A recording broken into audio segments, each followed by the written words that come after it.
We are. Hi, Hey. everybody. I still look really short. Yeah. Yeah. Sit on your foot or something. I I'll might- hunch. Okay. I might leave halfway through and get a better chair. I'm in a new chair, everybody. I'll hunch. I'm so small. It's I'm so small. it's an interesting dynamic in our. So Aaron and I met through. I'm going to tell a personal story. Aaron and I met through online dating, and on our dating profiles, I put 5'6". I'm 5'6.5", and I didn't want to oversell myself. So I put 5'6". Aaron put 5'7", even though we're both like the exact same height, and I almost didn't get a date. That is Because true. I didn't want to date someone shorter than me. So this is appropriate. That was one ding against you. The other ding was like you lived an hour and a half away, and I didn't want to date someone that far away. So that is fair. Lucky I took that date, huh? Because here we are. And your favorite Lorcana YouTube channel, or at least I don't know, one of them was born. I just saw Dan's note. I'm like, back at you, Dan. Yeah. So gosh, every time we log in on Monday night, I feel like I want to say it's been like there's a lot of news this week, but it feels like we were just here doing that awesome giveaway from SSG last week. I will agree. I do think it feels like we were just here. However, it was a weird week because of the new year being in the middle of the week. So true. like for our I didn't go back to work until Thursday. Our daughter was like in school Monday, Tuesday, and then off Wednesday, and then back Thursday, Friday. So it was just like a strange week. We had friends over twice last week to play Lorcana, and we went to a super awesome learn to play event for kids in town. That's right. That did happen. Yeah. That right. So this is like this whole week. Like there's a lot that's happened. Yeah, that's true. So anyway, we're not even going to talk about that event. But I mean, because we have too much else to talk about. But what I will say is, if you don't follow Lorcana Fanatics, Dan and Lily, take a look at their socials. They highlighting this Learn to Play Kids event that they did, and it's an event that you all could replicate in your communities, in your LGSs and stuff. So take a look at Dan and Lily's Lorcana Fanatics. I mean, account. I know we aren't going to we're not going to deep dive it, but I'm going to just say Dan did such an amazing job at that event. We had 19 kids, y'all, come and show up to play. Some who had never touched a TCG before. Their families hadn't touched a TCG before. And Dan and Lily together taught them how to play Lorcana. And it was just such a special event. Yeah. Kudos to Dan. Totally agree.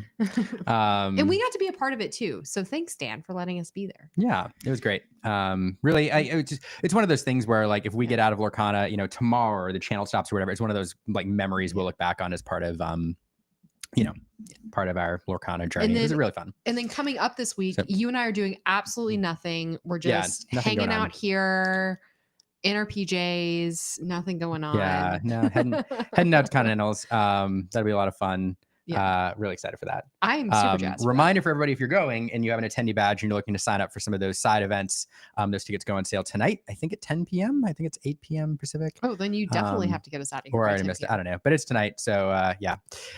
Anyway, all right. We got a great show tonight. We're going to do a couple things. First, we're going to talk about a event that happened this week. Talked to one of the players, the tournament organizers. Great event out in California. Really excited about that. We'll talk both about the tournament organization, then some of the meta, and then some of the top decks, which will be fun. And then about the halfway point, we'll switch over and we'll talk about projections for nationals this week, or continentals rather. We're bringing in some fantastic players to talk about their thoughts on the coming tournament, the meta, etc. Now I will say up front, and I'll caveat this again later, both of these players are playing, and so they may not want to tip their hand too much, but perhaps they'll give us some nuggets on their views of the meta. Fun insights. Yeah, some fun insights. Anyway, so yeah, thanks for joining us. And if throughout the show you have any questions, feel free to ask in the chat. With that, let's bring in our co-host for this week. Always fun when we get to talk to Brandon B Squared. Brandon, whoosh. How you doing? Hi. Hey, how are you guys? I'm doing great. It's so good to see you. Yes, y'all too. Always happy to hang. Yeah, I mean, it's a great way to spend a Monday night. I agree. It's always fun having you here. It's always fun talking to you, period. When we get to do it, on these streams, it's even better. I know. So these streams are really just a glorified reason for us to hang out with our friends. That's true. We trick people into hanging out with us, so we have a social life. No, so what are you up to this week? I am procrastinating. I Yeah. have about 4 pairs of pants sitting on my bed, and that's about as far as I've gotten for packing. Oh, you're doing Yeah. better than we are. And Yeah.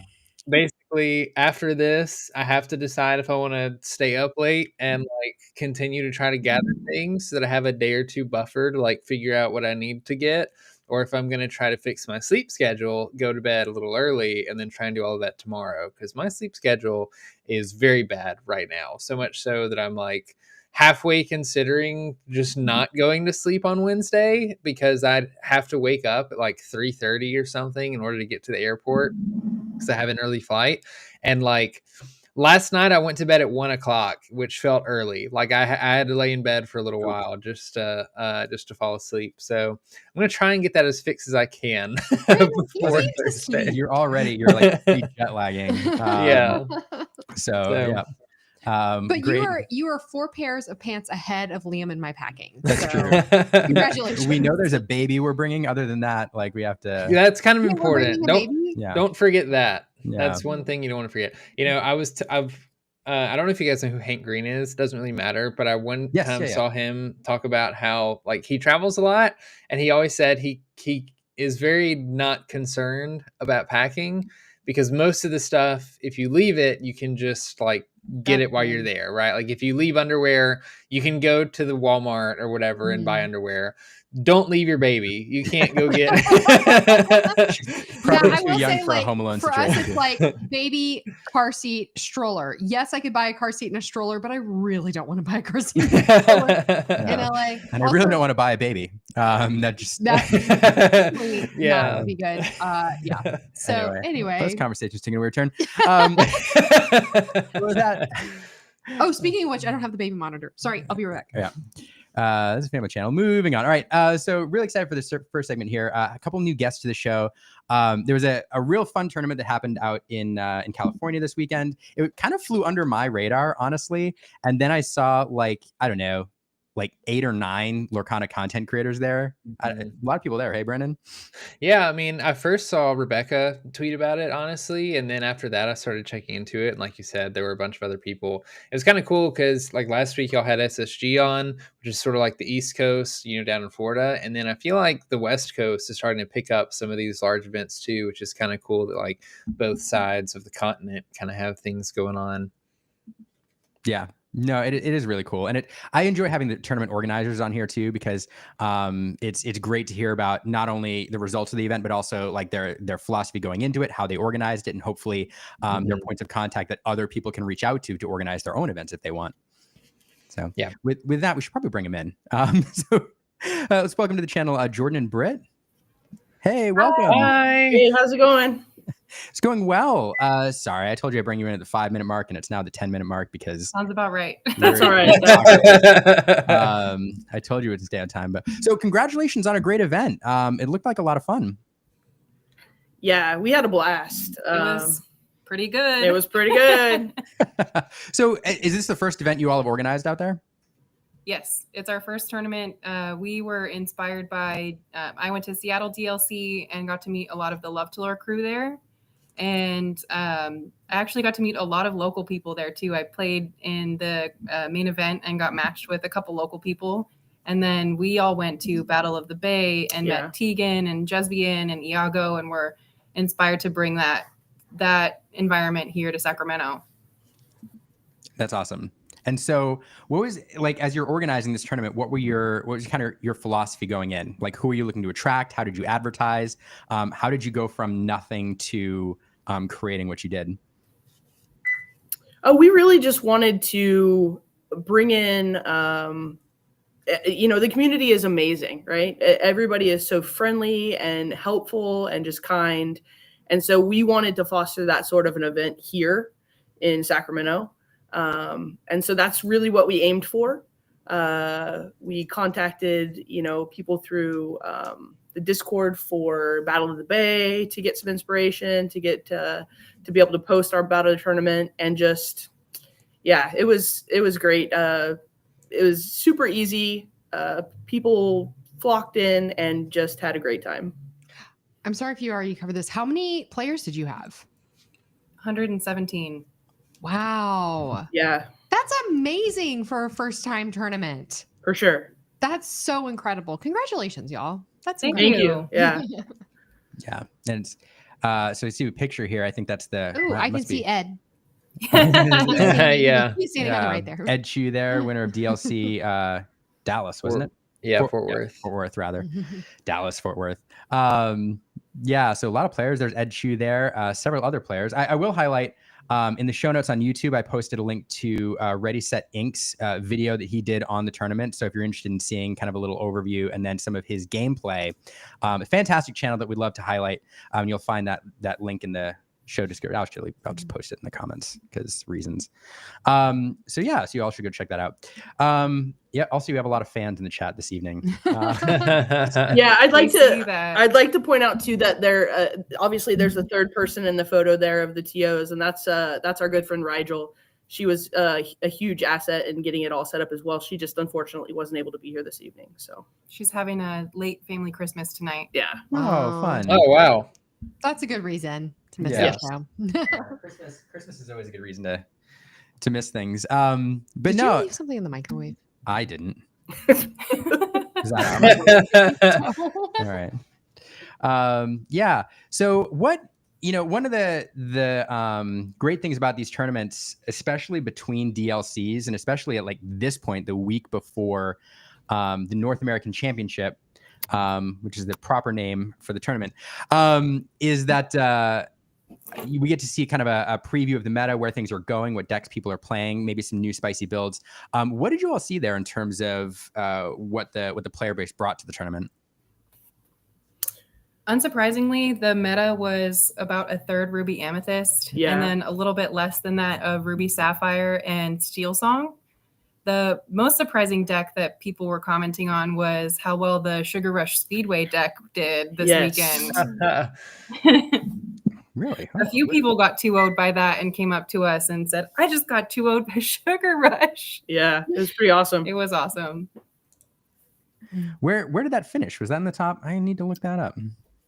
I don't recall. I think it was pretty high up in the rankings. It did pretty well. Yeah. I think All right, top 16 is what I'm Okay. seeing here. Okay, I'm gonna have to pull this up and show this because it sounds fun. Interesting. Hey, I love those fun even if they aren't like top tier competitive decks. Those kinds of fun decks that you can bring in are super fun. Here it is.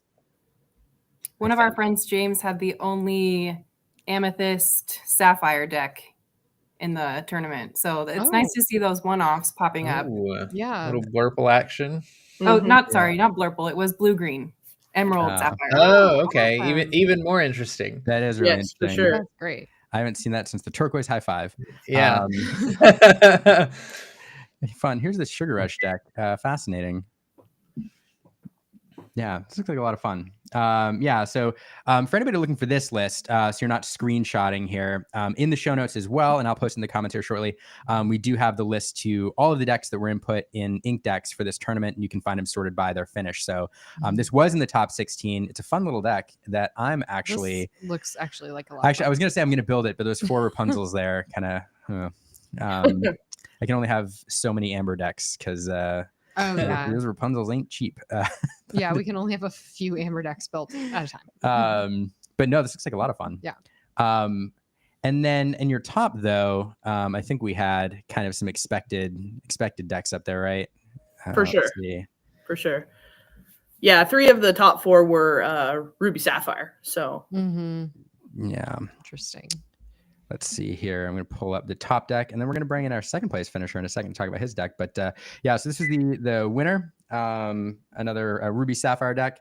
I don't know. What are you seeing here, Brandon? Pretty standard.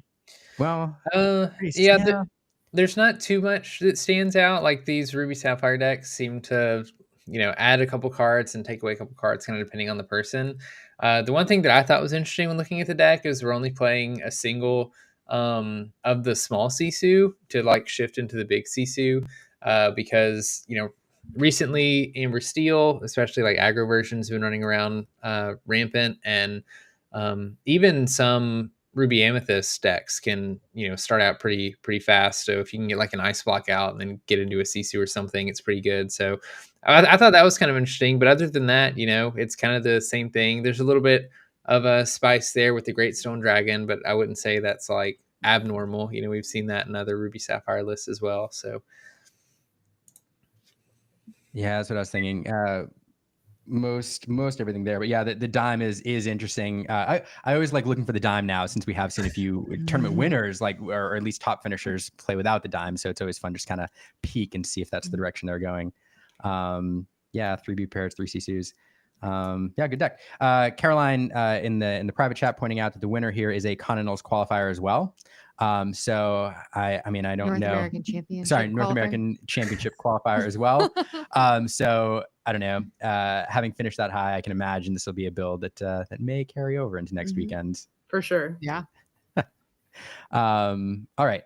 Before we talk about the second place finisher, let's bring in the second place finisher himself, Charles, to talk about, his experience and his deck. So Charles, welcome to the show. Hi. Hi, thank Congrats you on for your having me. Yeah, congrats on your finish. Before talking about your deck, how was the event for you? Sorry, we're not like you, Charles. We're Okay. It was pretty good. So yeah. Yeah, how was the event? It was pretty good. I had a lot of fun. Met a lot of new people. The community is great, and I learned a lot from playing different types of people as well. Oh, I was going to ask Charles, what is your background with TCGs? Is this your first TCG, or have you been playing for a while? I played a Yu-Gi-Oh maybe like a decade ago, so like I didn't play in between, but because like I noticed there was like a Disney card game, I was like, ooh, I love Disney, so I wanted to try it out, and now I'm here and I'm enjoying it so much. Yeah. Yeah, That's awesome. and pretty good at it, apparently. Yeah, you did pretty good. Pretty Are good. you heading down to Anaheim this week? Yes, I will be there. Yeah. Awesome. Cool. That's so great. So I hope to see everyone there. Yeah, no, hope to see you there. Definitely wave us down. If you see us walking around. Let's talk about your deck real quick. So it is It is Ruby- Ruby Amethyst deck. Yeah. Why do you like this deck in the current meta, and why did you choose to bring it into to this event? So since the meta is getting much faster, when I was playing the traditional Ruby Amethyst, I felt like it was just a little bit too slow. Like by turn 5, I probably like lose already, or even by turn 7, I don't even get to play Be Prepared. That's why it's not in the deck. So I also, if you can't beat them, you join them. So I shifted to a more aggro approach. This list was actually from Fabian. He was on Twitter. I think he won a 64-player tournament. The only thing I changed was the ladies. I split the ladies. He had 4 Medusas, but I just did Tremaine instead of the 4 Medusas. And then also before this tournament, I was playing in a tournament in Santa Clara, and I was playing a lot of aggro. So I was like, maybe if I switch to aggro, maybe I can have a chance. So I really like this list. It's very fast, and then you can win pretty quickly as well. Oh, are you a traditional aggro player, or is this kind of new for you? Oh, this is absolutely new. I don't know if you guys watched the stream, but there were times where I was trying to control, but I was like, wait, I'm playing aggro, so I should probably be more aggressive. Yeah, actually, just it was like the night before I switched to this list. Mhm. So I was not used to playing aggro. I was trying to control more, but I was like, okay, no, I gotta just try to find all the 1-drops and drop them in quest, and that's it. Mm-hmm. Yeah, it's a lot of people in the chat commenting on your no be prepareds. It's a bold move, but it appears to be paying off. It's one of those that I think, I don't know, Brandon, I haven't seen any Ruby Amethyst lists. I haven't either. I'm glad it was brought up, because if it wasn't, I was going to bring it up. That is wild to me. Just more or less just because, like, I mean, Liam and Aaron, we've been following the game since before day one. I don't know that I've ever seen a Ruby Amethyst deck that didn't have some kind of board wipe in the form of Be Prepared or Sisu. So as soon as I opened this list, I was like, wait a second, it's not in there. So really interesting to hear about that, you know, like you taking the more aggressive route. And I wanted to ask, like, have you been playing Disney Lorcana for a long time? And like, if so, have you been playing Ruby Amethyst? You mentioned you switched to this version of the deck, or is there something else that you've sort of been playing but decided to switch to this for this event? Yeah, so I've been playing Lorcana since set 1, and yes, I did have Be Prepared. I always try to maximize Be Prepared as much as I can. The thing is, like with Pete and the Ursula, it was just so hard to even try to play the card. So they'll have like a bunch of characters on board, and then I'll have a Be Prepared in my hand, and I can't even use it. So I'm just like, wow, it's almost like a waste of a slot, especially since the meta is so fast now.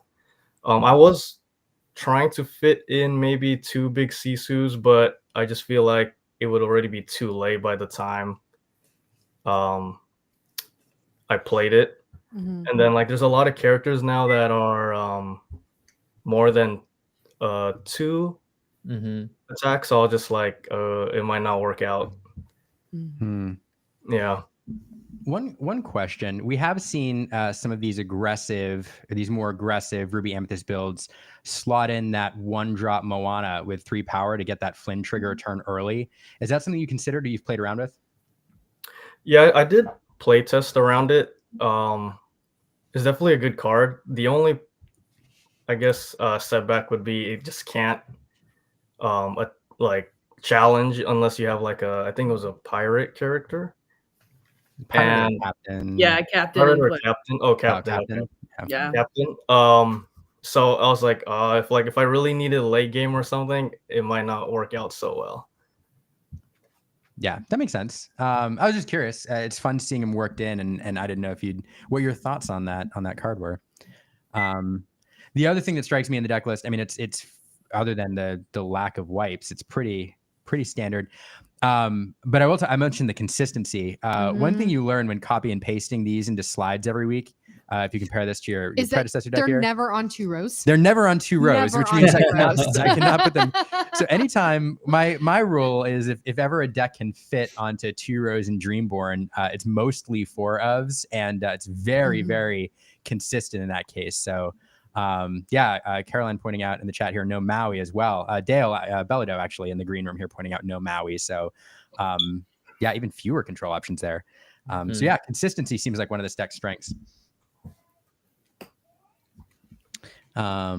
Anyway, and then the other note for me is, I have seen people as the genies are introduced in some of these Amethyst deck lists, reducing the rabbits down to 3 or 2. And we do have both of those in here for the card draw. So I was going to say, Charles, and you might not necessarily want to share this since we will be seeing you later this week, but was there anything you learned about this deck that if you were going to make alterations to it in the future, you'd want to do? Yes. That would probably be adding the Be Prepareds, because traditionally red purple should be favorable against red blue, but because my opponents knew I didn't, or at least in the top 8 they didn't know I was running Be Prepared, they were able to go wide. So once they had like the big Sisu, Maui Shark, and Tamatoa, there was really nothing I can do. So I just feel like if I had maybe at least 2 copies of the Be Prepared, then I would be able to not let my opponents go that wide, especially against red blue. That's a good point. That hadn't occurred to me. Like, you do gain the consistency, but once your opponent knows in the top cut what your deck list is and that you're not running it, they have to respect it. Even if you have 1 in, they have to respect it to a degree. Yeah, it was actually funny because during Swiss, I think people were playing around that I did have a Be Prepared, so I was like, okay, this is good. It's a mental game. Yeah, that's funny. Well, congrats on the finish. This is great. I mean, I suppose you won't tell us if you're going to bring this deck or a version into this weekend. I think it's unfair of us to ask, so we we won't. But maybe we'll catch up with you after this weekend and see how you finish there. Jordan and Britt, any going back to the tournament organization side, to kind of close out this segment, anything you learned this time around that you are going to do differently for the next tournament you're planning? Because I'm sure this whet your appetite and that you're excited to do another one. And would that lead to any advice that you have for any other tournament organizers? I think just work with people that you know you can work with. The three of us get along splendidly, and reach out to the community. Reach out to people that you know in the community. Without all of the amazing people and their different skill sets, there's no way we could have made this as amazing of an event as it was. I mean, we had an amazing trophy. We had great prizes available at our prize table. And that was all due to people in the community chipping in and helping and just really supporting us in putting this tournament together. Yeah. Look at that trophy. Is that an acquired artifacts trophy? I believe so. Yes, that was sponsored by one of our friends who lives in the Elk Grove area, and he sponsored that in exchange for a vendor table. Yeah. So a lot of our community is really wanting that competitive tournament scene to develop here in Sacramento. So we have a lot of support, especially from Tim at Gold Star. He got the venue for us as part of his lease. He gets it for free once a quarter. So our goal is to set this quarterly and hopefully grow the event. I want to shout out Tim for getting us that pretty good pricing at a great cost so we could stick to our budget. I want to shout out to John and Daniel, our judges. Our friend Ian is actually here. We do Monday Night Magic. He's waiting for us to play a game with him, and he's the one who foiled those Lorcana mats for us. So it's hard to tell in the picture, but the Elsa mat and the Donald mat have custom foiling on them.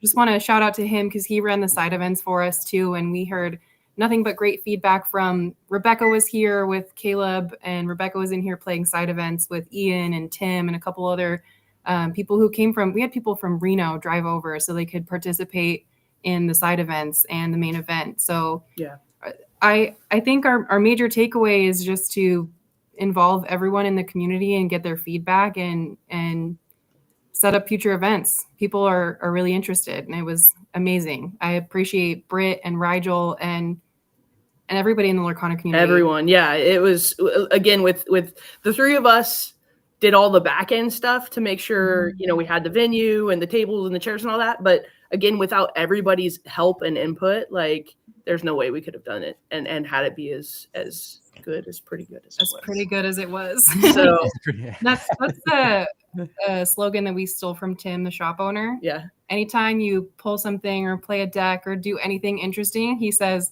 "That's pretty good." Yeah. So, and then to jump on your comment about future events, we are definitely going to be doing something in April, similar size.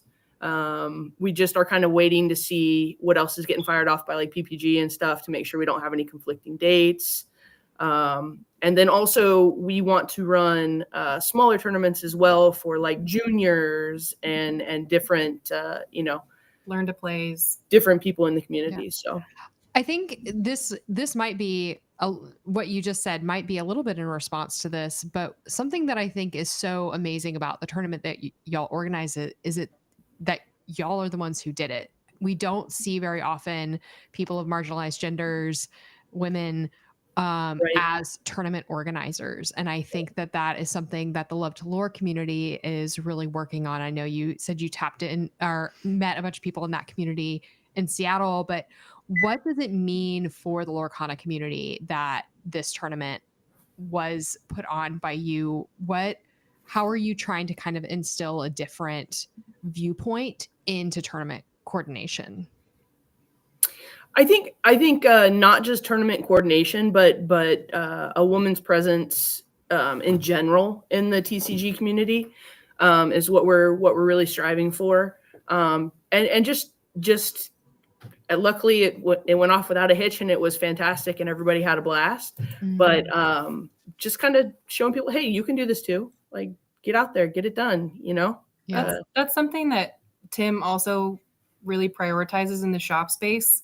We were talking about this the other night, I think yesterday at our debrief meeting, that when Tim has families come into the shop, he will greet the children first and the women second. And then, we've had experiences at other shops where you go in as a woman and you're not acknowledged. And we want to make a space that's safe for marginalized genders and women to step up and organize and be a part of the TCG space. We want it to be safe and fun. And I mean, Rebecca is a local to us, so we'd love to work with her on creating a casual tournament scene too. See some off-meta decks and celebrate the women who are joining because of this amazing Lorcana game. Yeah. That's just, I think, such a beautiful part of this game is that we are opening our community. Liam and I had an opportunity at the event we were at on Saturday to meet a brand new family whose the dad is super into Warhammer and goes to the game store every weekend to play. And his family, he was always away from his family on the weekends to go play. And so the mom decided that she was going to teach herself and all of the kids how to play Lorcana so that they could go to the game store and play Lorcana while their dad is playing Warhammer. And we had this huge conversation with the mom and the kids, teaching them how to deck build on Saturday. And I think that one of the big things I was talking to her about is like, this is a really special TCG community. This isn't the communities that we've seen in the past where women do have a voice. We are seeing more women take leadership roles and give advice. And I think our community is more open to questions and new players and that sort of thing. And I think that y'all's tournament is going to be really inspiring to other, women around the country who might want to be like, hey, I can do this in my LGS for sure. Absolutely. So I think that that's great. Yeah. And I have to shout out Tegan and Jesbian for taking that first step and starting Absolutely. Battle of the Bay, that we were able to attend that event. And it was really inspiring to see how that went. Yeah.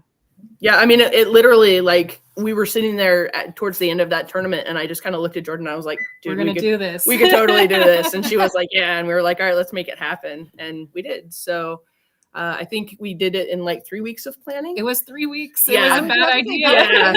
We were like, we can do this. And we just went for it. You said that it popped up under your radar, and that was for a reason. We scheduled it.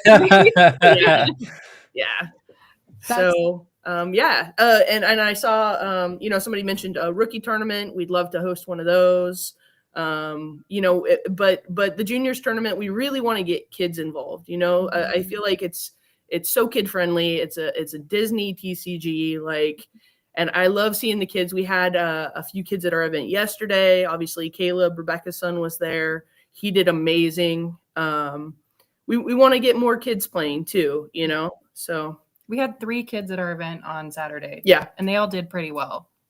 Yeah. I heard at least, we heard about Caleb finishing number 20. Out of 100 Yeah. People. That's pretty good. Pretty good. Pretty good. See, we're going to get everybody saying it. You're starting a trend. I'm going to use that next time I get to commentate, at any tournament. I'm going to use that, and you all are going to know where it came from. Good. So yes. Awesome. It's pretty good. Pretty good. I'm going to work on that. Well, this is awesome. Congratulations on a great event. Charles, congratulations on a great finish. Good job, Charles. Awesome. Really talented field. Thanks for the deck list. And I don't know, I'm eager to see now how many people brave Ruby Amethyst with no Be Prepareds in the future. So, Sneak attack. Yeah, fantastic finish. And Jordan and Britt, keep us posted as you're planning your next event. We'd love to advertise it and follow along. Hopefully this one doesn't fly under our radar quite as much. But fantastic event, and thanks so much for joining us. Thank you so much for having us. Yeah, thank you. All Thanks, right. y'all. And you, all of you are welcome on the channel anytime. Just send me a note and you all can jump on. So thanks again. Thank you. All We'll right. see y'all in Anaheim. Thank you. Yeah, we'll see you See there. you this weekend. Bye. Bye. Bye. Whoa.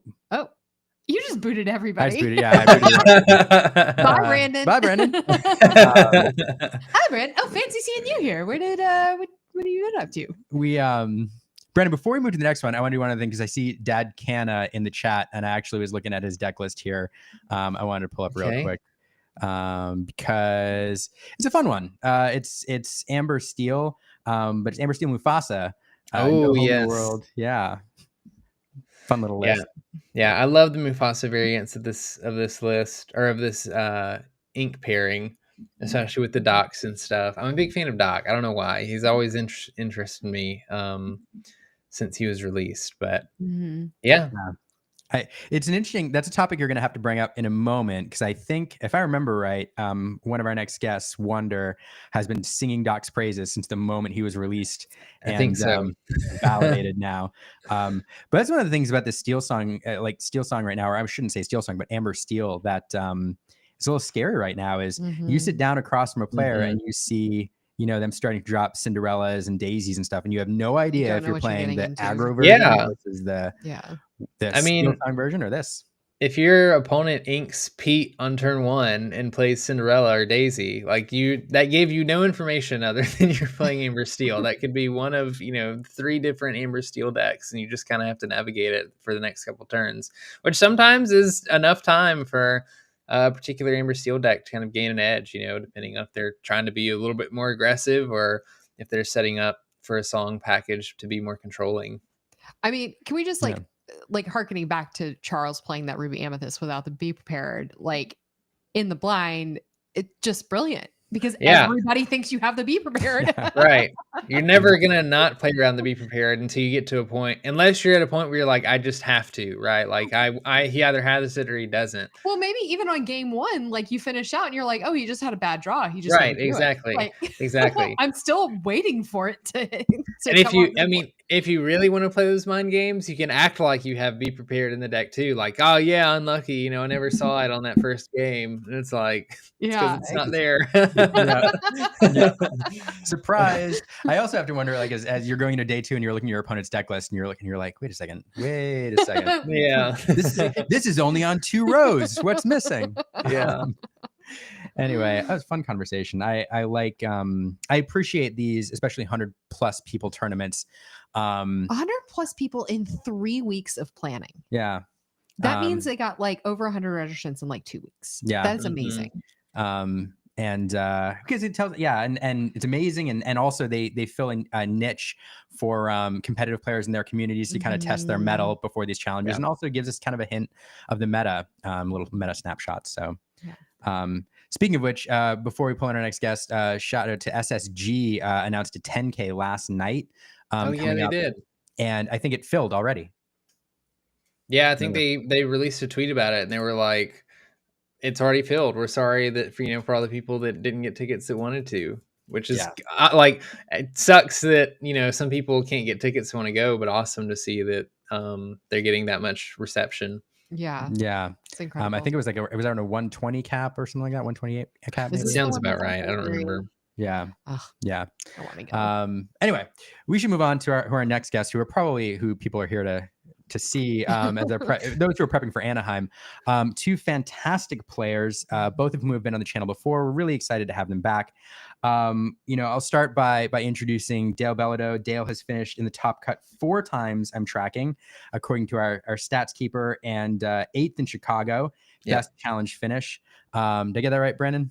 Yeah. I mean, I'm looking at the spreadsheet now. I see the 4. I don't know. You're like our stats keeper. I was like, wait, what? Let me look at it real quick. No, for those who don't know, Caroline oftentimes is in the green room helping us out with random stats and stuff. So she sends me notes. But so anyway, let's welcome Dale to the show. Dale, hey. Hello. Hey guys. Thanks so much for joining us. Really excited that, for anybody playing next weekend, I know that you all have a ton of prep to do. You want to get your sleep and all that. So the fact that you're taking time to join us here means a lot. I was going to ask, Dale, do you have more than just 4 pairs of pants packed at this point? I don't, but I travel with so many clothes. Like I went to Paris and checked the bag because I didn't know what to bring. Mm-hmm. So I like to bring a wardrobe. So. That being said, I do have a bunch of clothes that might make the cut. Like I'm coming from minus 10 degrees right now to My goodness. I don't know. Jeez. I can't remember. Like I'm wearing a turtleneck in the house with the heater. Like this is a really thick sweater going to California in a couple days. So I'm looking at clothes that I haven't that have been in the back of my closet for a couple months already. Your summer So, wardrobe. You know Yeah. what's funny? Whenever I grew up in Maine and I went to college in New York, and so I'm used to those cold winters. Whenever I was traveling from like sub-zero temperatures to like warm temperatures somewhere, like I couldn't believe it in my head, and I was like, I cannot believe it's like 80 degrees there or 70 degrees. I'm gonna bring sweatshirts just in case. Like cognitively, I couldn't. You had the reverse this year for Christmas. Liam forgot his winter coat when we went to Maine. That was a So- mistake. Oh no. Poor planning. That was a mistake. All right. With that, let's welcome in our final guest for the evening, unless we have surprise guests, which we sometimes do. And one of our favorite people to have on the channel, a member of Team Labyrinth, and the winner of DLC Seattle. It's Wonderland. Hey. Heyo. Thanks so much. Again, likewise, thanks so much for taking time out of your prep and sleep and packing to join us. I appreciate it. Do you have more than 4 pairs of pants packed? Well, I'm actually trying something different this time. I'm cheap, so I don't want to pay for an extra bag. Mhm. So I'm going to try to take less clothes and just force myself to do laundry while I'm there at the Airbnb. And hopefully it's not a mistake. We got to hope. And if it is, But- there's a target. I heard a rumor that I'm going to have to bring something bigger, about like yay big, back with me. So I need to make sure I have space for that as well. Mm. Okay. Padding around it. So yeah, I mean, But I'm gonna Are show you up getting like Mickey it's Mouse cold stuff, you here. wonder, while you're in Anaheim? Is that what you're bringing know back it. with you? Well, I'm definitely going to be at Disneyland on Thursday. So who knows? yeah. Maybe I'll be crazy and build a lightsaber. Unlikely, but Ooh. maybe. That'd be fun. I'm so cheap. It's probably not happening, but Yeah, I was going to mention this at the end, but since you brought up Thursday in the park, quick segue. If you are going to be in Anaheim this weekend, or you want to participate digitally, there is Quest in the Park, a group of Lorcana content creators that come together, sponsored this. There's going to be free packs for those who are participating, all sorts of events. So jump in the Quest in the Park Discord server. I'll post the link in the notes. And if you're not going to be there in person, still jump in the Discord server, because there are going to be ways for you to participate virtually, including some Illumineers quiz questions throughout the day, where you can win yourself a handy dandy Illumineers pin. Yes, if you find us in the park. Well, if you find us in the park, Are and then you- digitally, we're going to do some. Oh, virtually. yeah, we are doing Yeah, digitally. But if you find so- us in the park, we'll have pins on us. Just note that we are with the toddlers. So, you're probably not going to find us at Space Mountain. Just Yeah. FYI. Also, are you gonna I feel like go Sarah and- is like shouting at me from a distance that at 11 a.m. we are not riding the Mark Twain, because the Mark Twain is under construction, but we are riding the pirate ship. Yep. So there we go. Are you just gonna like post up at random spots and wait until someone finds you and then like go somewhere else? Or you just Oh. find you while you're doing That's a like good waiting idea. in line? I don't know. We haven't We have haven't gotten not that far thought this yet. through. I feel like We have no pairs of pants packed, Wonder. So, that's where we're at. I'm only bringing the pair I'm gonna wear because it's cold here, so I can't go in the gym shorts. But like I normally I'm wearing this, but I'm also wearing gym shorts right now. So like I'll just put sweats over it, and then that's less things I need to put in my bag as well. Should be fun. Yeah. I love how we're all just comparing how many pairs of pants we Yeah. have packed now. Zach Bivens. Brandon, you started. You're all making me anxious is what's happening actually. Well, like Zach Bivens is flying tomorrow morning, and he doesn't have more than 4 pairs of pants packed yet, so you're in good company. Anyway, well, thank you all for joining us. Usually during these segments, we like to pick your brains about decks, your favorite decks, what you think, kind of talk about what you're playing. We're not going to do that this week, because it wouldn't be fair, because you all would have to be cagey, because I'm sure you've got your builds and the spice that you're getting ready for this weekend with. So but I do want to ask a little bit about if you'll tell us a little bit about how you see the meta shaping up for this weekend, and how you think, I don't know, what you're expecting going in from a macro sense. I'll let you go first, Dale. If you Yeah, can. If you prefer the answers, I plead the fifth. I think, I mean, the easiest way for me to put it is every deck is great, and every deck also sucks. Yeah. So, taking notes here. yeah. I have conversations with a lot of top players, and we share similar sentiments that a lot of decks are not great going second. Mirror matches aren't great. One thing I do think that won't happen is that this is actually a great DLC format, because there's a bunch of like good playable decks that could get into Top Cut, but when we're going into LCQs and we're going into Continentals, you really want to bring your best possible deck, or the most refined list, instead of giving us time to actually find what might be the best deck. You just can't. You might have to stick to your guns and stick to what you think will get you there. Like, having played, I played in LCQ, so I don't think many people. I know there's a few Europeans that are coming over, but I played the LCQs, and they're incredibly unforgiving. You literally have elimination. to. Yeah. Well, I mean, Luke over here has already won on LCQ, but his ended with a Mickey and an invite to Worlds. So that's kind of what you have to do. You got to go into day 2. It's literally day 2 and win an event. You got to win. Yeah. You got to win day 2, and that's how you qualify. And you get there. I said this before.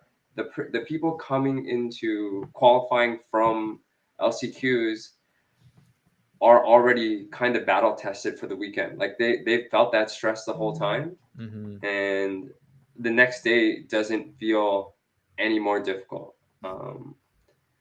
One thing that probably could be said for people that are qualifying from day 1 to day 2, or from LCQs into main event, is these are 2 very different tournaments.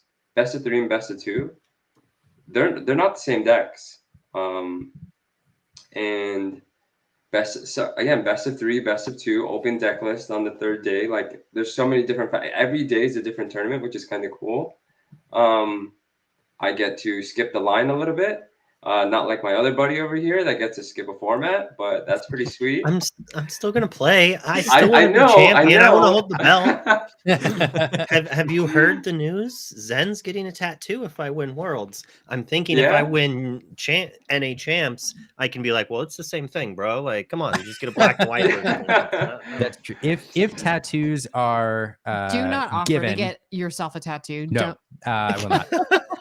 But if tattoos are had, will you reveal them on this stream? Sure. Okay, there we go. Yes. You heard it here first. I am saying it would be pretty dope for Luke to go from champion in Seattle, champion in Continentals, and then champion of Worlds. You know, that would be a pretty good run. You know, so you have stuff to play for sure. It's like I'm just biding my time. No, I have follow-up questions, but Luke, I thought I'd get your perspective on the tournament. I mean, I pretty much agree with what Dale's saying. Like, the meta, like, so many of the decks are so good, and yet, like, some of the matchups are rough. I think if this was all best of 3, it would be a different world. So I think a lot of people are going to rely on their old faithful. Less people might try to metagame the format. Some might. I mean, it's interesting. I do have some like detailed opinions on what I think the meta might shape up to be, but I don't want to share them. Of course. I'm greedy on that. Like, some might be like, it's just the meta. What's it matter? But like, if you think you solve the meta, then you know what to play. Kind of like, 100%. Especially in a format where every deck is good. So like, the things you're gambling are percentage points on like how much of the prospective decks you expect, and like what you think's going to win and beat those and such. And the whole meta is not even going to be solved until the LCQs, right? Like, just look at the EU champs. 2 big things happened. 2 teams, they all played Ruby Sapphire. So like, boom, 16 people, right? And then all of the LCQ, like I think I heard 7 of the first 8 LCQs were won by Amber Steel. Mm-hmm. Now, if you are qualified and you're going to go into that event and you were going to play like a different deck, and then you saw the Amber Steel that crushes you was that big, you're just going to jump from Ruby Amethyst to Ruby Sapphire. And you're going to get punished by the people who stuck guns. It definitely turned out to be a Ruby Amethyst meta. Like those 2 contributing factors like created crazy scenarios. So like who knows what could happen with NA. Like whatever deck has a gigantic performance could shape the meta. If it is equal across the board, what qualifies, that's not going to tell people anything. I think you're going to have a lot of people who are looking at Bell's spreadsheet on Twitter and who are just looking to see what people qualified with and just like going to be like, I think this is the meta. They're going to break it down to that and be like, I think 70-80% of people are just going to play what they qualified with because that's what they have the best reps with. And that's kind of what this format's turning into. That's fast. I hadn't thought of that because there are definitely players who you can definitely, I mean, you know who's playing and you can map it out, and you definitely could with some players fairly high degree of confidence predict what they're going to play.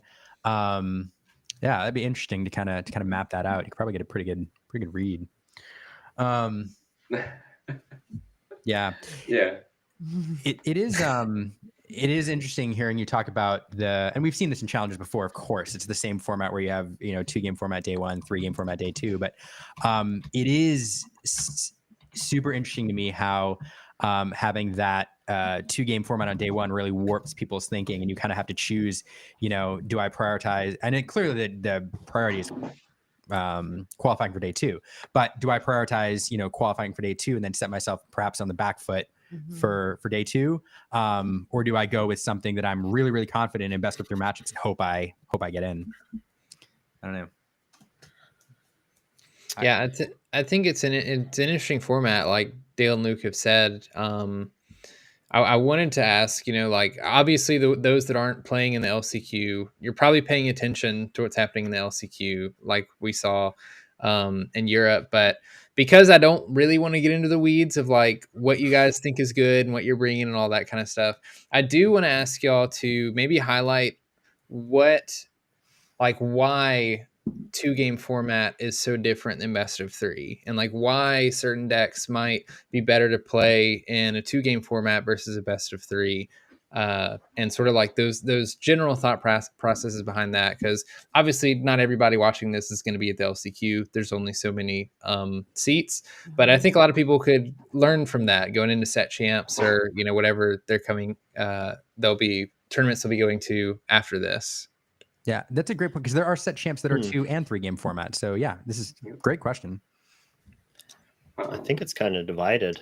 I know some people are just like, it doesn't matter, I don't care. Like, I'm going to play the deck I'm best with. I have the best like win rate with it, so I'm going to play it. And then I have people that are just like, well, I'm 1-1ing constantly, or like I'm 2-1ing everything I do. Like, I never win on the draw a single time. So best case scenario, I 1-1 all day. Worst case scenario, I 0-2. Like, you're not going to want to play that deck. So it could have some impact. I personally haven't let it impact me too much. So there's like weird, like I think Zan said once, he was just like, play the deck that makes you get to day 2, and then just do what you have to do to win the event. And like, I kind of had the opposite opinion after making day 2 and not getting there twice, where I was like, I'm going to play the deck that I think has, I guess, like with Seattle, I picked a deck that I thought had a good day 1 meta matchup and a day 2 and a good day 2 meta matchup. And that's like what I went with. And I got lucky the first round of day 2 that I needed to. And then the rest, like, obviously I continued to get lucky, but it wasn't like a matchup that I was like, I literally found out I was playing against Ruby Sapphire, and I just was like, okay, I'm not going to test. I'm not going to do anything. I've played this matchup 100 times. I know I'm going to lose 80% of the time. Like, obviously it's not that bad, but I'm doom and gloom all the way. Yeah, my opinion on best of 2, best of 3 is I think there's certain cards and certain colors that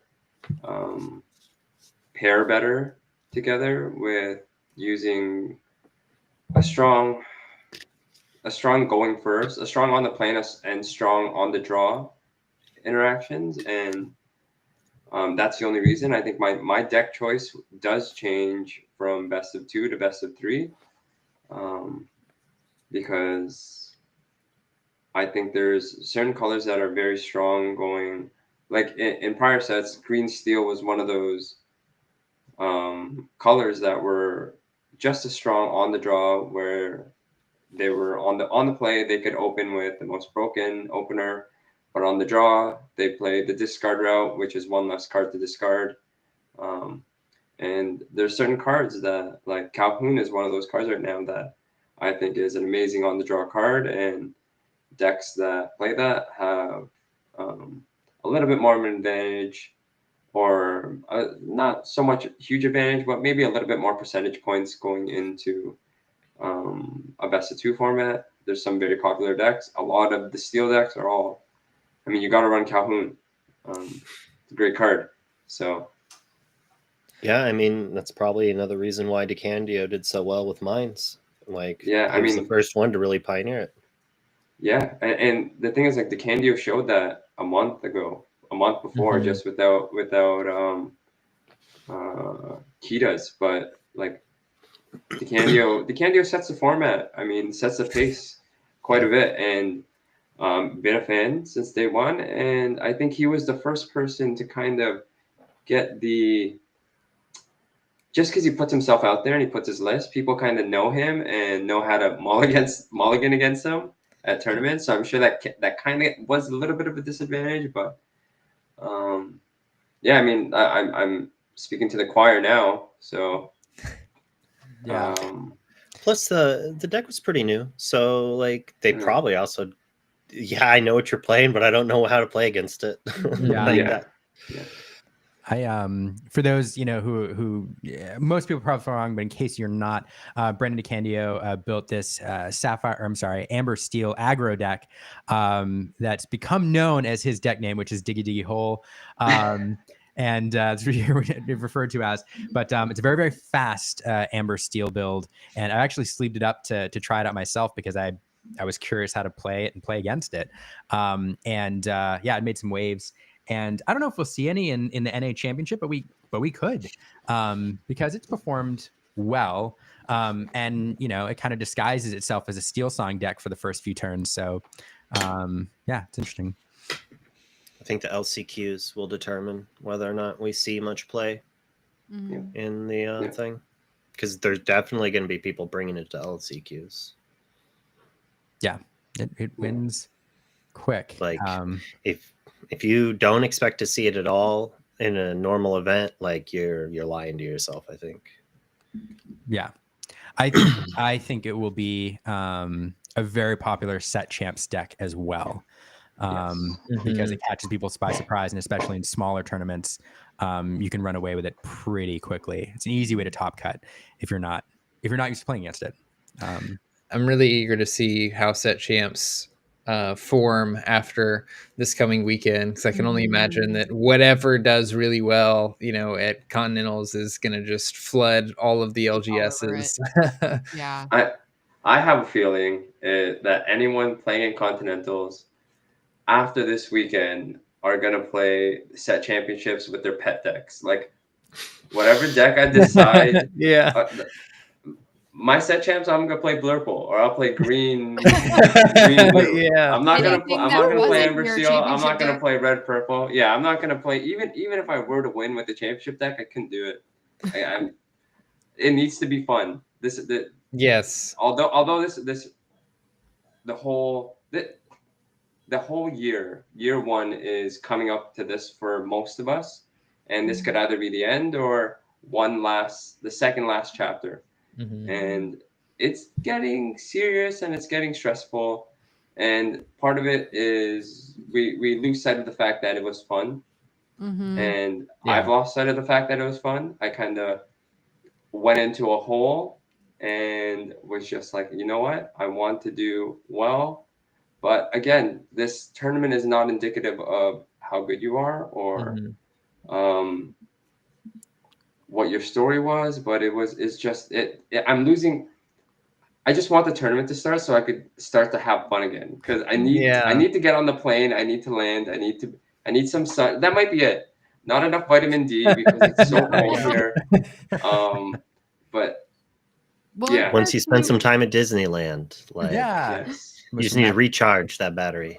I'm not gonna lie. I was in Paris and I got knocked out on Friday. And I was looking at tickets to come home that night. I was like, I want to be here. Yeah. But the difference though with Paris and the EU Nats, there was no side events. Like there's at least like I could not redeem myself. I couldn't go win like a core constructed, nothing. I could pack rush somebody. Unleashed. Yeah. I could pack rush, but I ended up just staying in the competitor room and living vicariously through all the competitors, and would watch a match. And there's a few players that were on green steel after I would be watching the match, obviously, because I have this epiphany for green steel players. But I'm watching, and they would come after, and they asked, and I would kind of give them a pointer and be like, "Hey, you missed your John trigger here, and you shouldn't do this in this certain matchup." And then his opponent's like, "Oh, you're getting free coaching before next round." So and it was nice to watch. And the tournament is like, you could hear a pin drop in that room. I don't know what the setup is going to be like in Anaheim, but like I tried not to walk because you could hear my footsteps. Like, that's how quiet it was. Wow. So I hope they have some sort of white noise or something. I don't know. Yeah. It's piping crowd noise. yeah. Like the ambiance on Main Street of Disneyland, like how they. Yes. Yeah. There'll Yeah. there'll want at it to be least like a minute side cafe. events, right? I That's don't know if true. they're all in the same. Like I don't know if we're in a giant room like some of these DLCs have been or not. But if we are, then hopefully at least the side event action will have people less stressed and more talking and a little bit a way for players to relax a little bit more.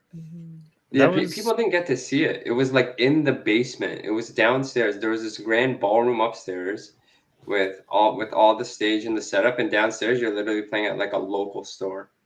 Oh wow! Against some So of it the was best like players. Chicago. That's what I was about to say. No, It it was. sounds Oh like yes. It was exactly like Chicago, but worse lighting and uglier carpet. So it was really dark. The carpet was It like was one of the really- only good things about Chicago. Yeah, I know, right? I'm starting to feel sad I missed Chicago. I feel like that's where all the sort of real bonds were formed. I think it was the prettiest venue we've ever been at, but it was definitely like the farthest walk from the actual competitive area to like where all the side events were at And the bathroom. and the bathrooms. Yeah. And it was unbelievably cold. I don't know if anyone remembers. It was but cold. The AC was. On my lunch break, I went to go buy a sweater. That's how cold that tournament was. I just run hot. I liked that. I was happy for it because in Atlanta, we were in our like suits or whatever, and I got like overheated in Atlanta. I was so worried about it. For Chicago, I was so happy it was so cold because I knew I could just wear my jacket or whatever, and I wouldn't have to worry about getting overheated. It was warm in Atlanta. I will, Yeah. agree That with was Chicago. I was remote casting, so I was in my office, Must be comfortable clothes. Yeah, he was wearing his blazer with pajama Don't pants. tell anyone. They were fancy pajama pants. I think they were your Millennium Falcon pajama pants. Those are the fancy pajama ones. pants on brand. They're on, Yeah, at least they're Disney themed. They were licensed. Yeah. I'm Um, case you also had a to fan get of up. the work from home uniform. that's true. And I could make the Kessel run in under 8 parsecs. So There you go. I did want to mention for those of you looking for fun decks to play in set champs, you mentioned it, Dale. We saw this Trigger Rush Speedway deck debut here, and or not debut, but do pretty well in the Gold Star Collectibles tournament. So there you go. There's a fun one you can try out. Anyway, I just love this deck, and I'm excited to build it once I find more Rapunzels. One interesting note, and you kind of segued to it. Somebody mentioned earlier in the comments, and I hear this all the time, and I'm not sure how true it is, but I thought I'd ask anyway. People seem to think that European and North American players prefer have differences in how they like to play, different archetypes they like to play, and that Europe tends to be more Emerald Amethyst, like kind of flavor, and then over in America we're more Emerald Steel. For some reason, Americans love steel. Do you think that's true? Is there something to that, or is that just people reading too much into things? Luke, you can go on this one. I hear this all the time. I'm not sure Luke wants to go on this one. I felt all smart and smug when I made you go first last time, and you just like served it right back at me. It's hard to say. Like a little bit, I guess. I don't respect Emerald Amethyst at the moment, and I've played it a few times. I don't like playing decks that I think just get crushed by a certain matchup, and especially with Diggy Hole being like pretty heavily played. Like, if you can beat that matchup, then it's probably a fantastic deck to play. But as we saw in EU, that the Ruby Amethyst found a way to beat Emerald Amethyst, so that's the issue. If you're not beating Ruby Amethyst or Diggy Hole, that's the two of the top pillars that you're not beating. So you're not doing enough to make me want to play it. Yeah, interesting. Yeah, I kind of agree with there is North America being the green steel capital ish kind of thing. Where it doesn't, people say it tends not to exist in, I think it's more steel. But I don't know. There's obviously a divide. I don't know why, but there just is. I have some more I could throw out for possible reasons. Basically meta shifts. Like, we don't ignore what happens in the EU, right? The only time that existed was the first one, right? Because it was on the exact same day. So like people, maybe some people changed what they're playing, but I think everyone is basically locked in. They're not going to change their list 4 hours before the event starts. And apparently Vegas and Birmingham were the same day. So like those two events were played for the same. Maybe, I mean, I would look at that. But also like Green Steel was a surprise deck. Of Vegas. I mean, I played Green Steel, but it was far different lists. Like I was playing very aggressive Doc aggro, right?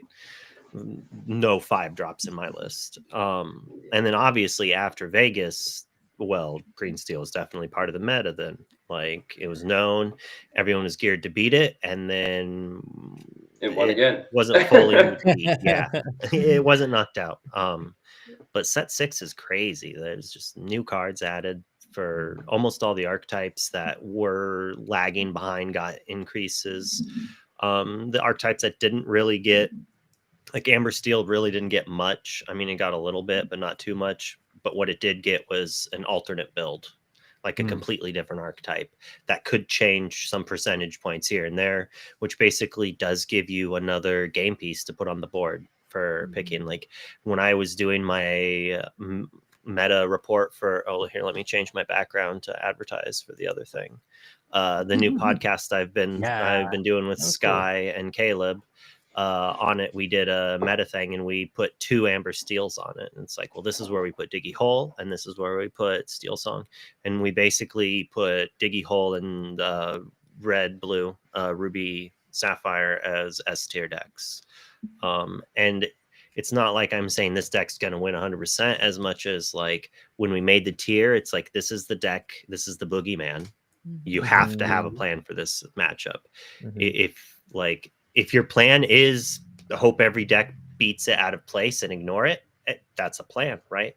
At least you considered it. But you have to think about it, I think. Yeah. Do you have any more, Dale? Interesting. No, I mean, I definitely agree with a lot of that, if not all of it. Yeah, I think it wasn't too long ago where people were trying to ban Diablo, and now people don't even talk about it. So funny how far along we've come. I still think they should ban Flaversham.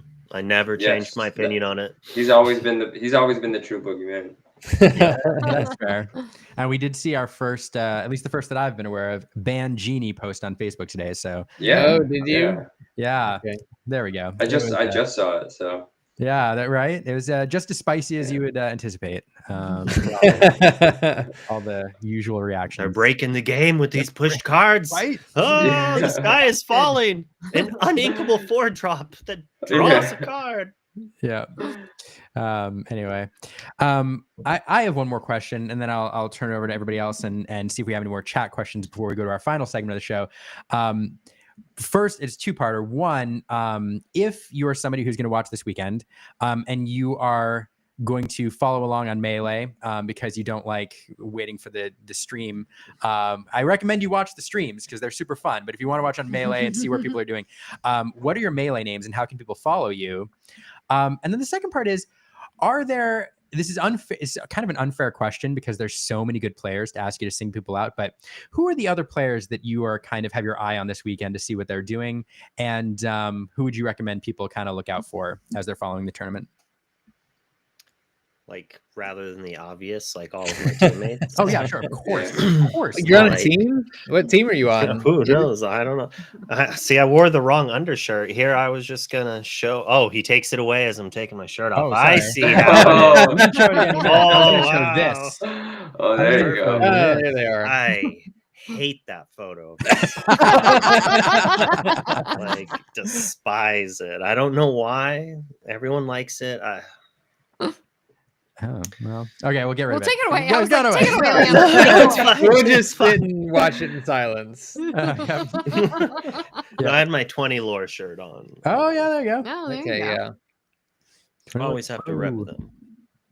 Yeah. So- Based out of Central Texas. Yeah. So there. They're in our neck of the woods. Um, So, okay. So, Wonder, how can people follow you on Melee this weekend? I think just with following me, either Luke Goodwin or Wonderland with 2 V's. I don't know which it's under. It's Wonderland with 2 V's. And Brandon, how can people follow Dale on Melee? I want to see if Dale knows because I'm looking at it. I don't mind because Okay. it's Dale Bolito won, and I had to Yeah. put one because I got locked out of Dale Bolito, and I couldn't remember what I was like, who's the other Dale? It's you. It was funny. It happened at a set champs, and I was trying to register for one of the Stitch set champs. They're like, "Well, if you don't remember your Melee, then we'll have to pass." I'm like, "Okay, hold on, let me just make one." Yeah, I made that. I ended up making that one, and it stuck. So That's funny. Dale, Do what you got to do. do you have a team too? Are you part of a team, or are you just a solo? yeah, I'm part of Legion of Doom, which is the most ridiculous name ever. But I like it to be world class cards. Zan, Din, and Logan are some competitors that are going to be playing Continentals this weekend, and Justin. And yeah, I mean, you can look out for them. There's a lot of friends, and a lot of the top players are really close friends. And the list could go on, but I don't want to miss anyone, so I'm gonna go with because there's like at least 30 people both of us want to say that are probably similar. Like, almost all the people he wants to say, I want to say, like, except for the one person. He knows who I'm talking about. What? Wait. There's some beef going on in the No. Nothing like you and Katie. Nothing like you and Katie. Yeah. For me, like I do love all the I love the Labyrinth team. I get along with all of them and welcome me from the beginning. The SLTC, I think we just named it something, and it's ridiculous, silly little token critters. So all the ones qualified there. Like, I could literally just say all the players follow all of them, because whoever tops, they've earned it, and give them their flowers. I'm gonna give away all the flowers now. Hopefully I'm getting some of them in return, but if I'm not, I'm there to support. And I'm a fan. At the end of the day, I'm a fan of the game. I'm a fan of all the players, and I'm a fan of the competition. And if it doesn't go my way, just doesn't go my way, but it's not, and I'm gonna get there. So definitely. Awesome. Yeah. If you wanna know who to follow, just like go to our Twitters and look at who we follow. and just follow those people. Yes. That's legit what I did. Like growing my Twitter, like figuring out who in the competitive scene to follow. I'm just like, oh, I know that person's really good at Lorcana. Who are they following? And I go follow everybody in their Like followers. Brent Karsten and Brandon. Yeah. If you're looking for, we do have ways to follow both Luke and Dale in the show notes for this episode. Dale's Twitter handle, and then Wonderland's YouTube channel. Actually, I linked there, but I'll put your Twitter there as well. And that's why we On love Blue you all. Sky, too. You're such awesome members of the community, and that's what makes Lorcana different, I think, as we were talking about earlier. For anybody watching, if you have any last questions for Dale and Luke, we'll have time for one more near the end. But before we do that, I'm getting pinged because we're running late. We have one last segment to get to. I'm gonna once again ambush our guests with Surprise! trivia. Surprise trivia.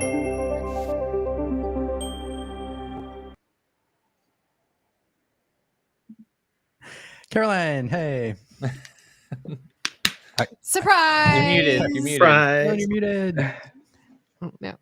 Surprise. We can't hear you. I fixed it. We're good. Yeah, Yay. there you go. Hello. How is hey. everybody?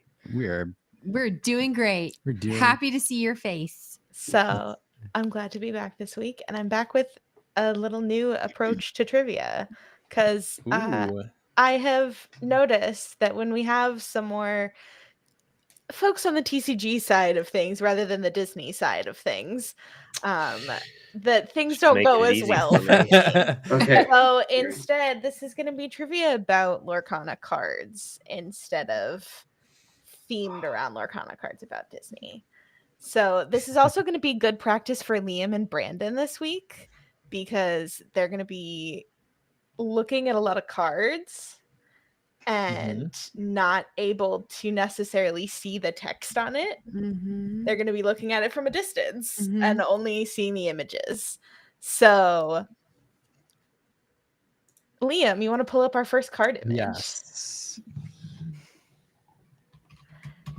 Tell me everything you can about this card. The name, the subname, the stats, the abilities. You will do you get wanna- points for every fact you know correct about this card, and I will be tallying the points at the end. Are we She's, playing against each other? You are Yeah, now so playing that- against each other. Wait, Okay, so are we so- taking turns, or are we just being rude and cutting each other off? Yeah. I'm Canadian, so I don't do that. But Should we I can just try. What about we each like try to say one and then we All go right. through? So That's, we each that's say a one, good, so it's that's a kind good of fair. policy, Luke. Everyone So- says one and it passes. Okay. Okay, so Luke is the first person above me in the line. So I'll how make about you go it first? easy. It costs 5. It does cost 5. Dale? I'm gonna say that it lures for 1. It does indeed. Quest for 1. Its Brand. subname is the Fifth Spirit. Sure is. Are we up? Are we playing? You. Oh, it's inkable. It is inkable. She's amethyst. Yeah, Yeah, that's the thing. that's true. That's a thing. That is a thing. Question mark? I was like, is that allowed? Are you? Yeah, Are that's you allowed. playing your own? Are you playing your own trivia? I am not playing my own trivia. I have the card in front of me. Well, she has evasive. She does have evasive. She has 2 strength. She does. And 5 willpower. There you go. Are we up again? I'm not liking where this leaves me in line. She also has rush. Say again. She also has rush. She does have rush. She quests for 1. That's already been said. I was Damn. sad. So Oh no. Who's the artist, Liam? I got she's Dreamborn? she is Dreamborn. Wow. Oh, Good job. one. Wow. All right, Luke.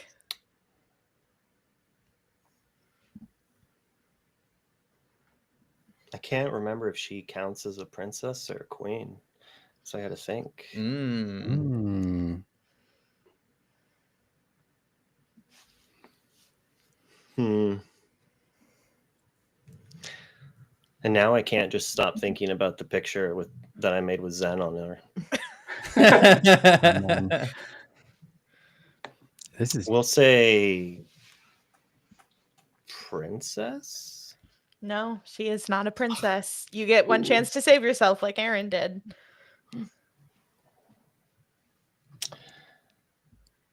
And human's not a thing in this game.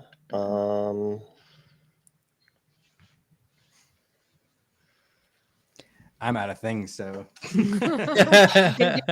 Artist, rarity. She has another ability. Oh, now you're just giving them away. yeah, 'cause that's I could. true. All right, fine. I'll just take the bait you gave me. She's well, I'm gonna say it wrong, but I call them secret rares. I don't actually remember super rare Super or rare. It is Yu-Gi-Oh! super rare. I didn't even play Yu-Gi-Oh! When I call it a secret rare. All right, Dale. I'm gonna say that she is a hero. She is a hero. Brandon. She was released in set 5. Ah, yes, she is a nice guys. Very good. Yeah. So, when she comes into play, she exerts a opposing character. Oh, and Not the exact wording, but I will take it. Yeah, 'cause well, yeah. You may choose. Did we to not you say choose the that? opposing character Oh. to exert. I'm gonna steal wonders. She's a queen. She is a queen. No. All right. She wasn't a And here princess, we so are I just again. deduced that she was then a queen. There is one more tag, Wow. I don't know who wins this. and then there is an artist, if you can come up with it. I don't have the artist. I concede on the artist because I definitely don't have that. Is it? It's not Anna Stas. No. Nope. I don't even know who's up, Caroline. She- I think it's Dale. It's Luke. No, it's Luke. No, it's Luke. she's a shift target. I mean, Technically true. Technically true. I will give that to you. You got to pass. Aw. Dale. You got to get I'm creative. gonna. She's brawlable. I mean, Oh yeah, I mean, you can go down rabbit holes Yeah, there. sure. That That's is a how big it- rabbit she hole. destroys my Diablo. So Yeah. Oh. Yeah, people in the chat are also saying There's I zero could chance accept Mavis card knows the number. card I would also There's accept no the way. name of the ability that Liam said. she's card number. She's under 80. That's She's Yeah. less than 80 because I know all amethyst is. I less mean than that's 80. true, but I think I'm not going to accept that as a point. Actually, technically, she's less than 64, but you know, whatever. use chat. Use your chat phone call. I was going to say, Dale, you can use chat as a lifeline. That is allowed. I'm gonna use I crystallize. Is that the name of the move? That is the name of the ability. Yes. Wow. I definitely wouldn't have got that. Dies to Medusa as an attribute. That was mine. Does that count? We should start. Yeah, we should start just. I putting guess that on every she's card. technically. All right. I don't even know. I don't even know who won that round. Go team. Team effort. So Team win. Dale has 4 points, Luke has 4 points, and Brandon has 4 points. Liam and Aaron only each have 3. What? So I mean, yes, they did say her sub name, which is the fifth the spirit. fifth spirit. Let's do one more to see if we can Oh, differentiate. So you want to go to the next one, Liam? yeah. I don't know what Oh order. man, I figured you'd have Oh, four yeah, or five of these let's bad go. boys set up. Is this the one? Oh, I have a whole bunch, but I figure we can only we'll do one more to try and differentiate y'all. Who was the artist for the Elsa? I don't know how to say her last name, but it's Lisanne Coteau. Yeah. Also not spelled right. Yeah, You get not what I'm familiar with. As much as I should be. This time we will start with the next person in the order after the last answer from the last one. So that would be Liam. 2 strength. Let me look him up just to confirm, but I believe that's correct. Yeah. All right. Aaron. Emerald. He is Emerald. Luke? 1 willpower. 1 willpower. Loris for 1. He does quest for 1. Space Goo. Space Goo. I love it. Subname. Liam? Inkable. He is Inkable. He's a shift target. Yes, he is the shift target. Like, this time I know it will work. He is the shift target. That is fair. I was gonna say his ability makes him. I was gonna be like, No, go ahead. Space Goo allows him to have anything shift on him, but I feel like he's a shift target. I mean, It's like the him being same a thing. shift target and his ability are 2 different things. Well, is there a normal But that morph? is his ability. Yeah, I think she was describing his ability. Like, I don't think there's a morph that can shift on him. No, If he is the only lost morph his in the game. ability. Okay. He is. So never mind. I was gonna be like, he's the cheapest beast shift target, but we could do that for so many things. He's the cheapest. Yeah.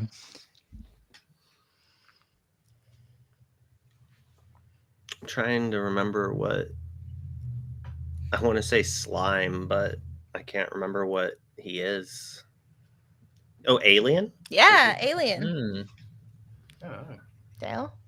The name of his move is Mimicry. Yes. Is he I an thought it was ally? Space Goo. He is an ally. Okay. No, Space Goo is his sub name. Hmm. Liam? I should know the artist tonight. I don't know this one either, and it's embarrassing. 1 willpower, because I don't think that's been said yet. It has been I said. said that. Am I Strength? out? You get 1 chance to save Yeah. yourself. 2 cost. Yes, we have not said the cost. We've said Inkable, but we've not said cost. He's Storyborn. He is Storyborn. He has an enchanted.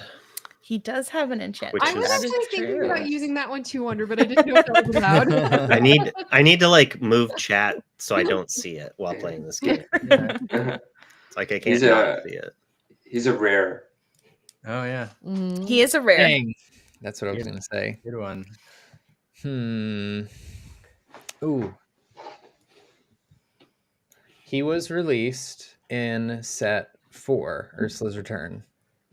He was not. He wasn't? You get 1 chance to save yourself. Then it Pete. was.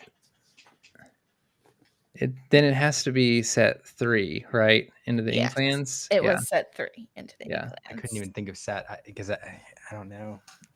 I don't know anything else. When the pressure's there, you just like blank. Yeah, nope.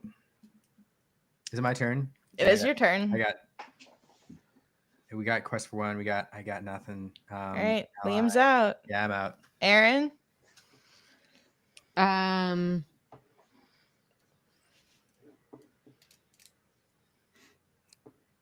am out as well. Oof. I feel like probably. I have Wonder? no idea who the artist is.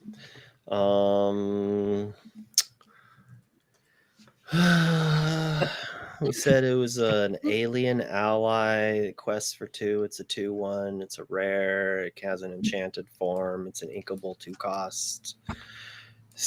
Did we say that it was Storyborn yet? Mm-hmm. I had hopes for a second there. I'll pass. Okay, Luke has passed. I'm just gonna throw. I don't know why, but his number is 142. You are too high, my friend. Okay, I don't know why. I've been playing this card since like forever. Yeah. So You get 1 Emerald chance is- to save yourself. no, I got nothing after that. I'll say 112 then. Emerald is always under 110. Is it okay? I organize our cards. Have we? Did someone say it was Emerald yet? Yes. I Yes. did. That's what I Yes, started Aaron with. did start with Okay. the ink color. I think we've said everything easy. Can I say his franchise? What franchise he comes from?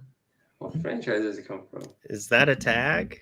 It's not a tag, but it is a fact about the card.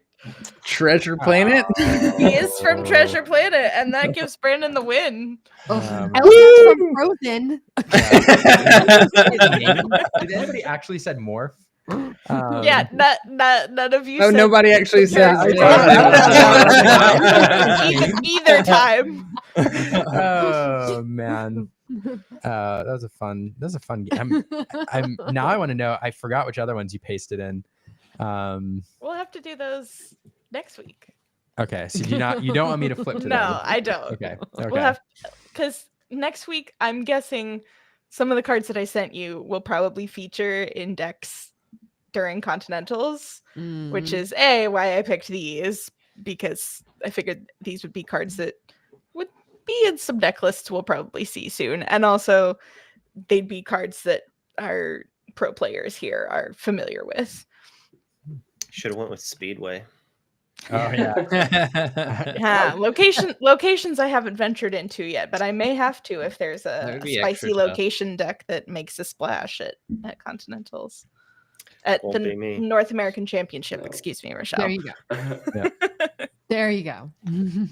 Yeah, chat's yelling at us, not saying the flavor text to quote. Yeah, I guess so. Yeah, flavor text would also be an acceptable yeah, one. I don't remember. There wasn't any on Elsa, but there is on I was Morph. gonna say on Morph that there was flavor text, but I had no idea what the flavor text was. So I was like, I don't think that It's counts. there. Just knowing The fact that it exists. exists. Maybe if you could give me whether it was an actual quote or if it was written by Lorcana devs, I would count that. If Wouldn't they have been able to look know. for a pen. It's pure existence. What I had. There's writing on it. This card has art. There's a black border on it. Anyway, well, that was Flavor fun, text Carolyn. is fun, but it's kind of hard to always remember. It's hard. Like, Yeah. I've I have played a- Magic for 20 years, and I can remember Hatred Outlives the Hateful, and another one that I just blanked on for a second. Oh well, I forgot. But Dale, what's yours? No, we sometimes we play trivia in the car when we're stuck in traffic, and the way we do it is we go into one guy in the back, my friend Matt, or Haymaker, will go into the Lorcana app and go, how many cards is the word queen in, or how many Plutos are there, or something like that. So we do that, and I mean that could be a suggestion, but it's fun. You'd be shocked at how many. I can't remember what it was, but it was like so obscene, and there was like 20, and we never thought of it. So Interesting. Oh, I remembered what it was. It was the one that DeCandio, I think, has on Twitter, where it's just like, one day I'll lose, but it won't be today, and it won't be to you, or something like that. It's like a last word. It's the flavor text has to be like cocky or like flavorful for what you're doing. Like imagine if the flavor text on a removal card was just on Zeus was just zap. Right, you would remember that, and every time you played Zeus, you'd be like zap. Like that's what like flavor text really needs to be remembered. I mean, we have great flavor text, don't get me wrong, and it's like story building, and you need that. Like you can't have every flavor text try to be cute and funny, right? But like every once in a while, it like really stands out. It's good. RMB is upset that y'all don't know the one from Morph because it's you jiggle-headed blob of mischief. I mean, that's a pretty good one. It is pretty good. I agree. You know, it's funny. I agree with you about flavor text. There's so much flavor text in Magic or other games that I see, and I'm like, oh, I love that flavor text. But then it doesn't stick until I see it again. I'm like, oh yeah, I love that flavor text. The one I remember from Lorcana will never forget is Ariel on human legs with the dot. That's like my. That's like the best. Hilarious. And the artist for Morph, Liam and Aaron, that you could not remember was Alan Batson. Yeah, R&B threw that in the chat earlier, and I'm these are not. I have a a feeling R&B might have been looking at the card. Maybe that was shots fired. Shots fired. He's in the chat. He can hear. Anyway, well, that was fun, Caroline. Thank you once again for the trivia game. Brandon took that one down, which is fun because I don't think Brandon's earned a pin yet. So there you go. Hey, there you go. Yeah. So now I can give you one in good conscience. Before you weren't ever. No. Yeah. He paid us to pass on that last turn. He sent a message. He's just like, let him win one. Just come on, guys. Yeah, in the private chat, it's like, come on, guys. I Anyway, will say thanks. that you and I technically have never earned our own trivia pins. That's fair. You had to buy them. That's Oh. true. I Yeah, mean, that's I was true. gonna say you paid for them. I think that counts as earning. yeah, that's fair. Anyway, but thanks again, Caroline. That was a ton of fun. And thank you all for playing and being good sports. That was a challenge, and I enjoyed it quite a bit. Before we say goodbye to everybody and get everybody's final thoughts going into this weekend, I'll have to note that we are off next Monday. Aaron and I will be flying back on Monday, We'll be and on so an airplane. yeah, which is a bummer. We always like to do the post-challenge streams like right on Monday to kind of catch everything while it's hot. But we'll either be Tuesday or Wednesday next week. We'll keep you posted. Keep an eye on our socials for that. But we'd love to see you there so we can wrap up what happened at the North American Championship. And yeah, it'll be a lot of fun. So Tuesday or Wednesday next week, we're going to do our live stream at the normal time. With that, I'm just going to go around and ask any closing thoughts from anybody. Caroline, I'll start with you. Any closing thoughts and how can people follow you? Yeah, I'm not around on socials a whole lot lately. So if you follow me, you can follow me at Lorcana Bell on Twitter or at Lorcana.bell on Instagram. You can also find me on Discord. It's where I'm the most active. I just started a new job and have been busy working on a move. So, life is kind of crazy. But we just released the DLC performance tracker, which is the spreadsheet that Luke was talking about earlier. If you want to do a little bit of looking at intel on your potential opponents this weekend, that is a great place to do it. That is on my Twitter. It's also on B Squared's Twitter and Blue Sky, where we have aggregated all the data on all day 2 qualifiers for DLC Season 1. So if we do have some folks coming over from Europe, I'm not exactly sure who they are, but I could hazard some guesses. You can see who those top players might be that you're not as familiar with if you're an NA person, or if you're an EU person who's not as familiar with the NA meta, you can do a little bit of scouting there. So I have a couple of people that I'm looking out for, particularly in the LCQ, because there have been several people who have been very, very close to qualifying before and have not quite made it. I'm going to very specifically shout out one person because he's been on the show a lot. Mr. Zenulus. Look. Yeah, Team Lab. Definitely rooting for him. Yeah, let's take a look at Zenulus. Don't look at any other parts of the picture. Just Zenulus right in the middle. Yep. Don't look at anybody else. Just imagine that beautiful face and that hair on the Elsa. That's so good. And I just have too much time in Photoshop. Too much time on your hands. So would love to see him make it through LCQ and into day 1. Yeah, at least day 1, if not day 2. Agreed. Yeah. Well, thanks. Over to Wonder. Any closing thoughts going into the weekend? Well, just quickly tag on what she said there. And anyone who's playing in an LCQ, like I've done that in Magic. I've played in 4 LCQs and I've won 2 of them. If you have faith in what you're playing, just play tight, get lucky, play well. That's all you really need to do. If you can 4-0 F&M constantly or your locals, like what's one more round, right? Mm-hmm. Like it's just one more round. The best players in the room are already qualified, or like a handful of unqualified ringers, just dodge them. Don't play in the same one. Play the good matchup, I guess. Get lucky, do what you need to do. But I'll just point to the thing behind me here. I'll turn my camera off so you can see the Lumineer Champions League. We're starting it up on the 17th of January. The first match we get to see is going to be Freedom Gaming versus SLTC, as Dale said earlier, the silly little token critters. And that'll be on that Friday. We don't know who's casting it yet. Who knows? It could be people in this room right here. Go on. Mostly, I haven't asked people yet. So if anyone wants to just let me know. That happens. Like, I'm sure I'll have a lot of messages now. But would you like people to ask you? Yes. We're trying to change it up though to make it so we're gonna do like 2 for the first and then do 2. I've been saying that for a while, but just to get as much for everyone. We've been having Katie do some recently, and she's been knocking it out of the park, like doing great. For real. You can tell I'm not a baseball fan. That was like so poorly done, but Yeah, strike one. Knocking it out of the park. No, Katie's been fantastic. I'll echo that. It's like touchdown. Oh, wait. Okay. Try. Anyway, Dale, any closing thoughts?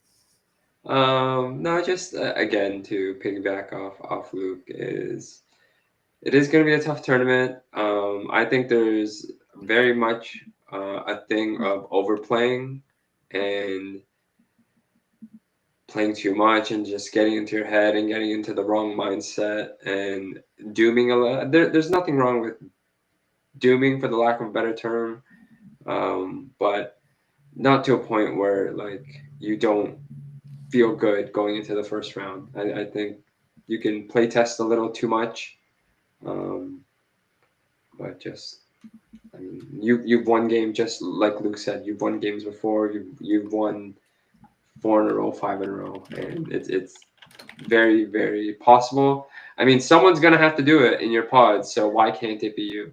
Yeah, And, right. Before I used to always say a Mufasa deck. If a Mufasa deck could make day 2, I could day 2 with Green Steel. And it wasn't a thing. So, but that was my thing when I stayed on Green Steel. I would just be like, if Mufasa is going in day 2, I could definitely still get there when Bucky's gone, and it ended up being a great deck. So. Yeah, I love that. If Mufasa can make it, so can I. Brandon, any closing thoughts for Saturday?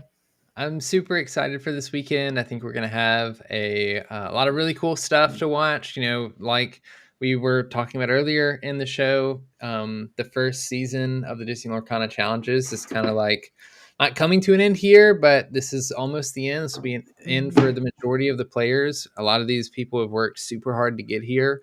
And I mean, I'm sure Luke and Dale can attest, like, you know, this takes over their lives. This, you know, they live and breathe this game. And so I'm excited for that. And with that being said, you know, anybody that is participating in the LCQ or in the NA Champs, if you do perform poorly, just remember that like your worth is not tied to your performance. Your worth as a player is not tied to your performance. You know, you have good days and bad days, and sometimes, you know, you have bad days on days you really wish you didn't have bad days on. But the fact that you went is more than most people can say. Yeah, and there's a saying that I heard Zach Bibbin say months ago that has always like stuck with me since then, which is there's always another tournament. Like, you know, hopefully there's going to be another DLC season. You know, there's going to be another shot at Continentals. There's going to be. I hope so. There's going to be another Worlds, and if not, there's going to be, you know, other awesome LGSs that are, you know, putting on big events where you can still go and participate and make a name for yourself there. So, as Dale was alluding to earlier, you know, don't stress yourself out too much. Don't go in. We're having fun. Do your best, and that's all you can do. Yeah. There's always another tournament. I agree, as somebody who recently bombed out of a 1K. Yeah. Aaron, any closing thoughts? Are you excited for the weekend? I'm so excited for the weekend. I have been loving, you know, we've had an opportunity not only to talk to the folks on this on the show tonight, but like some of our other friends from around the country over this past weekend. And it's been so nice to be like, hey, I'll see you on Thursday, or I'll see you on Friday. Like, I'm just so excited to once again, you know, see all of our friends. I haven't been to a DLC since Fort Worth myself. And so it's been a long time since I've gotten to see a lot of my friends, and I'm just really looking forward to it. So it's going to be a great weekend. Yeah. And I get to go to Disneyland, which is like one of my favorite things to do. We're going to Disneyland. Are you gonna with sorry to interrupt. No, go ahead. Are you gonna be there on Thursday? Yes, we will be there on Thursday. Okay. Yes. So back at this, I was going to say it earlier. I forgot. I will be at some of these for sure. I'll be at the picture 1,000%. I might be there to play some pack rushes to crush you if you would like. Liam. Bring it. Come to you. Oh. But I'll probably be at a few of those for sure. So if you are there and able to come in on Thursday, come say hi for sure. Yeah. That'd be great. Absolutely. Now we're going to mic this up and we're going to record this, and it's going to be, yeah. No, that'd be awesome. I'm really excited to see everybody, both at the parks and during the tournament, both, everybody on the stream. So excited to see all you. Caroline, I know we'll see you in the digitally. Yeah. But I know I'll you're be there. quarterbacking it from here. Yeah. Yeah. But I know we're going to see a lot of people in the chat there. So thank you all for hanging out with us tonight. Those of you who still need to prep for this weekend and supposed to pack say- your pants. Everybody, pack your pants. Pack your pants.